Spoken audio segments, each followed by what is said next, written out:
आदाब, नमस्कार। The red mic में आपका स्वागत है।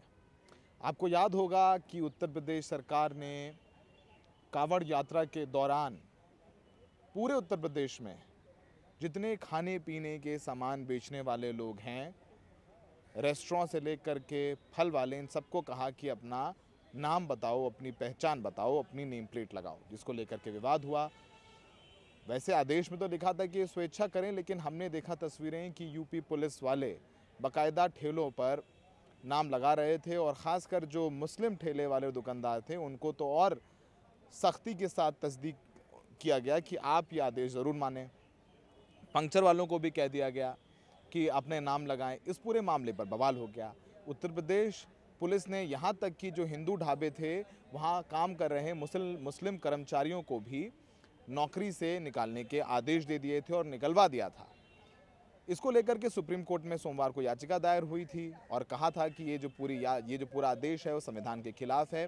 मुसलमानों को जानबूझ करके आर्थिक चोट पहुंचाने के लिए, भेदभाव करने के लिए उत्तर प्रदेश सरकार ने ये पूरा फैसला दिया है और इस आदेश को तुरंत रद्द करना चाहिए। इस पूरे मामले में सुनवाई हुई थी और सुप्रीम कोर्ट ने इस आदेश पर रोक लगा दी थी और कहा था कि आप ज़बरदस्ती नहीं कर सकते कि कोई भी अपना नाम दिखाए या बताए। अब इस पूरे मामले में आज सुनवाई थी सुप्रीम कोर्ट में। अब उस सुनवाई में उत्तर प्रदेश सरकार ने अपना जवाब दाखिल किया और अपने दाखिल किए गए जवाब में उत्तर प्रदेश सरकार ने कहा कि सुप्रीम कोर्ट ने जो पहचान बताने वाला आदेश पर रोक लगाई है उसे रोक को तुरंत हटा लिया जाए, क्योंकि इससे लॉ एंड ऑर्डर यानी कानून व्यवस्था की स्थिति उत्पन्न हो सकती है। हम आपको पॉइंट बाय पॉइंट समझाते हैं कि क्या कहा। हम आपकी स्क्रीन पर भी दिखा रहे हैं। ये एफिडेविट फाइल की गई है और यूपी सरकार में ने कहा कि ये जो सुप्रीम कोर्ट का आदेश है ये उन्हें बिना सुने दे दिया गया। यूपी सरकार ने कहा कि यूपी सरकार ने ये निर्देश कांवड़ यात्रियों की दुकान को लेकर की गई शिकायतों के मद्देनज़र जारी किए थे। इस यात्रा के दौरान खाने को लेकर गलतफहमी पहले भी तनाव और झगड़े की वजह बनती रही है, ये यूपी सरकार कह रही है। इन निर्देशों के पीछे का मकसद ये था कि कांवड़ियों को ये पता चल सके कि वो कौन सा भोजन ले रहे हैं, ताकि भूल से भी उनकी धार्मिक भावनाएं आहत ना हो। कांवड़ यात्रा के दौरान खाने में प्याज, लहसुन का इस्तेमाल भी झगड़े की वजह बन सकता है। इसलिए इन निर्देशों का मकसद ये सुनिश्चित करना है कि कांवड़ यात्रा शांतिपूर्ण, सौहार्दपूर्ण तरीके से संपन्न हो और कोई घटना ना हो। सरकार के ये निर्देश किसी के साथ उसके धर्म पर के आधार पर भेदभाव नहीं करते। कांवड़ यात्रा रूट पर नेम प्लेट लगाने का ये निर्देश सभी धर्मों के लिए है, किसी एक ख़ास मज़हब के लिए नहीं। अब किसी ख़ास मज़हब के लिए नहीं तो फिर जा कर के हिंदू भोजनालयों, हिंदू शाकाहारी भोजनालयों से जो भोजन के लिए ढाबे हैं वहाँ से मुस्लिम एम्प्लॉयज़ को क्यों निकाला गया? क्या वो भेदभाव करना नहीं है? कोर्ट में ये भी कहा उत्तर प्रदेश सरकार ने कि ये फैसला सिर्फ 5 अगस्त तक है, क्योंकि तभी तक कांवड़ यात्रा होती है। 5 अगस्त के बाद ये फैसला लागू नहीं रहेगा। अब इस पूरे मामले में आपको पता है कि याचिका दायर करने वाली महुआ मोइत्रा, एक एनजीओ, अपूर्वानंद और आकार पटेल थे। इनकी तरफ से अभिषेक मनु सिंघवी और सीयू सिंह अपनी दलील दे रहे थे। मनु सिंघवी ने कहा कि यूपी सरकार का जवाब उन्हें आज सुबह ही मिला है और यूपी सरकार की तरफ से मुकुल रोहतगी कोर्ट में पेश हुए। मध्य प्रदेश ने तो साफ कर दिया कि उन्होंने कोई ऐसा आदेश जारी ही नहीं किया, इसलिए उनको पार्टी बनाना बिल्कुल ठीक नहीं। उन्होंने ऐसा कोई आदेश नहीं जारी किया है कि खाने पीने के सामान वाले लोग अपना नाम जाहिर करें। यूपी सरकार ने कहा है कि उन्होंने बताया कि केंद्रीय कानून है। उन्होंने हवाला दिया जो 2006-2007 का कानून है, मनमोहन सिंह सरकार ने लिया था कि सभी लोग अपना नाम बताएं। आप देखेंगे जाकर के सारे रेस्टोरेंट में, सारे दुकानों में एक A4 साइज़ में एक शीट में ऊपर जहाँ गल्ला होता है, जहाँ काउंटर होता है, वहाँ एक पेपर पे लगा होता है कि प्रोपराइटर का नाम कौन है, मालिक का नाम क्या है, GST नंबर वगैरह सब लिखा रहता है। वो आदेश कि उन्होंने कहा कि तो सबके लिए आदेश दिया गया था, ये तो किसी हमारा आदेश तो है नहीं। और इस पर सुप्रीम कोर्ट ने कहा कि अगर ऐसा कानून है तो इसे तो पूरे देश में लागू होना चाहिए। इस साल ही अचानक आपको कहाँ से सपने में याद आ गया कि ये आपको आदेश लागू करना है?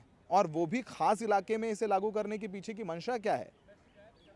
उत्तराखंड के वकील ने कहा कि ये कहना गलत है कि मालिक का नाम प्रदर्शन करने के लिए कोई कानून नहीं है। वो 2006-2007 के कानून की बात कर रहे हैं। और यूपी सरकार ने यह भी कहा कि उनका पक्ष नहीं सुना गया और बिना उनका पक्ष सुने ये आदेश पारित कर दिया गया। अब सोचिए, इस बीच में एक कावड़ ले जाने वाले कावड़िए भी कोर्ट में पहुंच गए। उन्होंने भी कहा कि जो सुप्रीम कोर्ट ने आदेश दिया है वो जायज़ नहीं है, वो नाजायज़ है। उन्होंने कहा कि होटल के अंदर जाने पर हमने पाया कि कर्मचारी अलग हैं, मांसाहारी भोजन परोसा जाता है। अब ये कावड़िया कह रहे हैं कि हमें जानबूझ करके मांसाहारी भोजन दिया जाता है। मैं अपने मौलिक अधिकार के बारे में चिंतित हूँ, मैं अपने फंडामेंटल राइट्स के बारे में चिंतित हूँ। स्वेच्छा से यदि कोई प्रदर्शन करता है तो उसे ऐसा करने की अनुमति होनी चाहिए। अंतरिम आदेश में इस पर रोक लगाई गई है। उन्होंने कहा कि आपने जो अंतरिम आदेश पास किया इसमें आपने रोक लगा दी। अब लोग नाम नहीं लगा रहे हैं, पर्चा नहीं लगा रहे हैं, इसलिए हमें पता नहीं चल रहा है कि शाकाहारी होटल है, मांसाहारी। वैसे आपको बता दें कि कावड़ यात्रा के दौरान जितने भी मुजफ्फरनगर, मेरठ, गाज़ियाबाद, शामली, उस पूरे इलाके के जितने भी मांसाहारी नॉन वेजिटेरियन रेस्टोरेंट हैं वो अब पहले ही बंद हो जाते हैं, बहुत सालों से बंद होते रहते हैं, स्कूलों की छुट्टियां तक हो जाती हैं। इस पर मध्य प्रदेश कोर्ट ने आदेश दिया है कि जो उनका आदेश था कि नाम बताने के लिए कोई ज़बरदस्ती नहीं कर सकते, उस पर रोक लगातार जारी रहेगी। कोर्ट ने ये भी कहा कि जो हमने आदेश दिया था कि आप किसी को बाध्य नहीं कर सकते हैं नाम बताने लिखने के लिए, वो आदेश बिल्कुल ठीक है, वो अभी आगे जारी रहेगा। अगली सुनवाई 5 अगस्त की होगी। सुप्रीम कोर्ट ने कहा है कि हमारा आदेश पूरी तरीके से साफ है। अगर कोई अपनी मर्जी से दुकान के बाहर अपना नाम लिखना चाहता है तो उसे रोका नहीं जा सकता। हमारा आदेश था कि नाम लिखने के लिए आप मजबूर नहीं कर सकते। यानी आपने देखा है कि किस तरीके से ज़बरदस्ती उत्तर प्रदेश वाले नाम लिखने के लिए कह रहे थे। और हमने आपको वो भी बताया था कि कैसे ये सब लोग जानबूझ करके ये कह रहे थे कि आप नाम लगाइए। और उत्तर प्रदेश पुलिस तो ठेलों पर, कोमचों पर, रेडियो पर नाम लगाते हुए भी दिखाई दे रही थी। ये सब कुछ हुआ ये सुप्रीम कोर्ट के अंदर। अभी हम आपको उन वकील से भी बात करके सुनवाते हैं जिन्होंने कावड़ियों की तरफ से अपना पक्ष रखा और ज़रा जानते हैं उनकी दलीलें क्या हैं। आपको बताएं कि इस पूरे आदेश, पहले तो ये उत्तर प्रदेश पुलिस में मुजफ्फरनगर के कप्तान अभिषेक कुमार एसएसपी उन्होंने आदेश दिया था। उसके बाद जब मसला बढ़ा, हंगामा हुआ, तो फिर उत्तर प्रदेश सरकार यानी योगी जी को लगा मैं तो हिंदू हृदय सम्राट हूँ और इसमें तो एक तबके को, सेकुलर विचारधारा लोगों को तकलीफ हो रही, तो उन्होंने पूरे प्रदेश में लागू कर दिया। तो पुष्कर धामी कैसे पीछे रहते, उन्होंने उत्तराखंड में भी लागू कर दिया।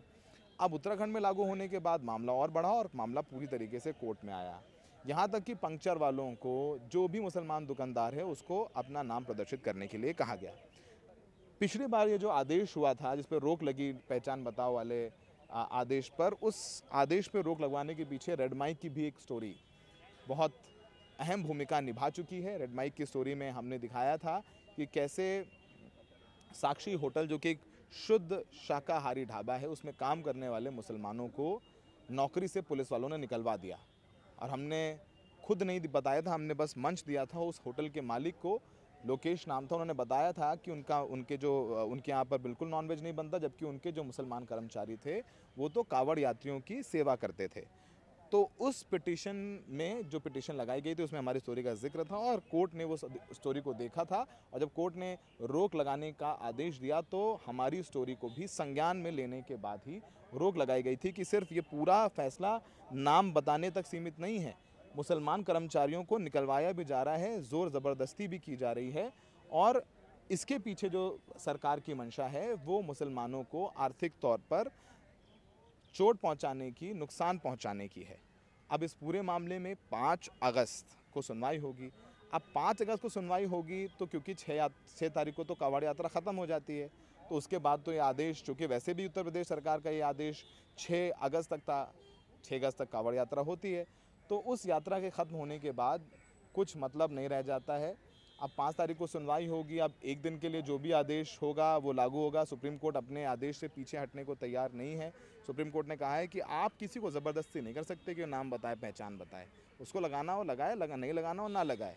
आप जाकर के, पुलिस वाले जाकर के खड़े होकर के नहीं कह सकते कि भाई तुम अपने आम वाले का नाम बताओ, तुम अनार वाले का नाम लगाओ, और बाध्य आप मुसलमानों को नहीं कर सकते। और अगर वो आपको कोई भी ढाबे वाला कहीं भी मांस या कुछ परोसता है कावड़ियों, उसके लिए सख्त नियम है, कानून में जगह है। तो उत्तर प्रदेश पुलिस का यही कहना था, उत्तर प्रदेश सरकार का यही कहना था कि हमारा जो आदेश था वो चूंकि कावड़िए बुरे मान जाते हैं और ये भेदभाव के चक्कर में नहीं था, ये लॉ एंड ऑर्डर को लगाने के लिए था। आपने देखा होगा कावड़ियों ने एक भोजनालय में तोड़फोड़ कर दी, जबकि वो हिंदू भोजनालय था। उनका आरोप था कि उनको प्याज खिलाया गया, गाड़ियाँ तोड़ी गई, गाड़ियाँ तोड़ दी गई हैं, तमाम लोगों को पीटा गया है, आम की गुठली फेंकने पर विवाद हुआ है। अभी हम आपको वकील से भी बात करके सुनवाते हैं कि कैसे तरीके से ये किस तरीके से भेदभाव करने वाला है और बांटने वाला है। ऐसे देश में, उस देश में जहां हम चांद तक पहुंच गए और वहां पर ऐसे आदेश आते हैं, तो जाहिर सी बात है कि जो संविधान है उसको लेकर के संविधान के रक्षक हैं वो अपनी बात आगे कहते हैं। तो अभी हम वकील साहब से बात करके बताएंगे कि कोर्ट में क्या कुछ हुआ। मैंग जी, बस 2 मिनट लेंगे आपके। कैसा आदेश, क्या कहा कोर्ट में, आप लोगों की दलीलें क्या थी, उत्तर प्रदेश सरकार ने क्या कहा? माननीय सर्वोच्च न्यायालय के समक्ष उत्तर प्रदेश सरकार ने अपना काउंटर एफिडेविट का लेट इवनिंग फाइल किया और इसीलिए माननीय सर्वोच्च न्यायालय ने अगली तारीख संभवतः 5 अगस्त को फिक्स किया सुनवाई के लिए। लेकिन उत्तर प्रदेश सरकार और मेरे तरफ से भी जो इंटरिम ऑर्डर है उसको विड्रॉ करने की बात कही गई। माननीय सर्वोच्च न्यायालय ने कहा कि जब तक पूरे मामले की सुनवाई नहीं होगी ये इंटरिम ऑर्डर कंटिन्यू रहेगा और अगली तारीख तक उन्होंने बढ़ा दिया है। अब अगली तारीख पे सुनवाई होगी और फिर जो फैसला आएगा वो सारे पार्टियों में बाध्यकारी। आपकी क्या दलीलें थी कोर्ट में? हमारी दलील ये थी कि हम कांवड़ यात्री होने के नाते हमें शुद्ध शाकाहारी भोजन चाहिए जिसमें गार्लिक ओनियन भी नहीं चाहिए। और ऐसी सूरत में जिस तरह से नामकरण ढाबाओं का है उस रूट में, मेरठ के रूट में, वहाँ पर जब हम अंदर जाते हैं तो पता चला कि उसके अन्य कम्युनिटी के लोग चला रहे हैं और उसमें नॉन वेजिटेरियन खाना भी परोसा जा रहा है। तो इससे हमारी जो सात्विकता है वो भंग होती है। तो हमने कहा इसीलिए उनको अपना नाम बताना चाहिए साइनेज पे कि इस तरह का उनका मालिक का है और जो यात्री है उसी को देख करके अपना निर्णय नहीं उनको जाना चाहिए, नहीं जाना चाहिए। आपने देखा होगा अभी सहारनपुर में एक ढाबे में तोड़फोड़ की कावड़ियों ने, वो ढाबा तो हिंदू वाला ही था, हिंदू चला रहा था, उसमें कहा कि उन्हें अनियन और गार्लिक खिला दिया। तो अनियन, प्याज, लहसुन तो कोई हिंदू भी खिला सकता है, तो अब नाम हिंदू लगाए, आप चले गए अंदर, उसने आपको प्याज लहसुन खिला दिया, तो क्या करेंगे? सवाल यहाँ अनियन गार्लिक का ही नहीं है, सवाल है कि आप नॉन वेज, क्योंकि जब दूसरे कम्युनिटी के होते तो अपने हिसाब से वो फूड परोसते हैं, तो वो हमारे लिए एक बहुत बड़ा चिंता का विषय है। थैंक यू मयंक जी। तो आपने मयंक को सुना, ये वकील थे, तो इन्होंने बताया किस तरीके से लहसुन प्याज उनकी चिंता का विषय नहीं है, नॉनवेज है। वैसे आपको बता ही दिया कि नॉनवेज पर तो रोक रहती है, वैसे भी नॉनवेज ढाबे बंद रहते हैं और जो भी है वहाँ आप जाएंगे रूट में तो लिखा होता है चीतल शुद्ध शाकाहारी ढाबा, शिव शुद्ध शाकाहारी ढाबा, चाहे वो हिंदू चला रहा है या मुसलमान चला रहा है। फिलहाल हमने आपको जो हुआ सुप्रीम कोर्ट में उस बारे में जानकारी दी। हमसे जुड़ने के लिए, हमें सुनने के लिए बहुत बहुत शुक्रिया।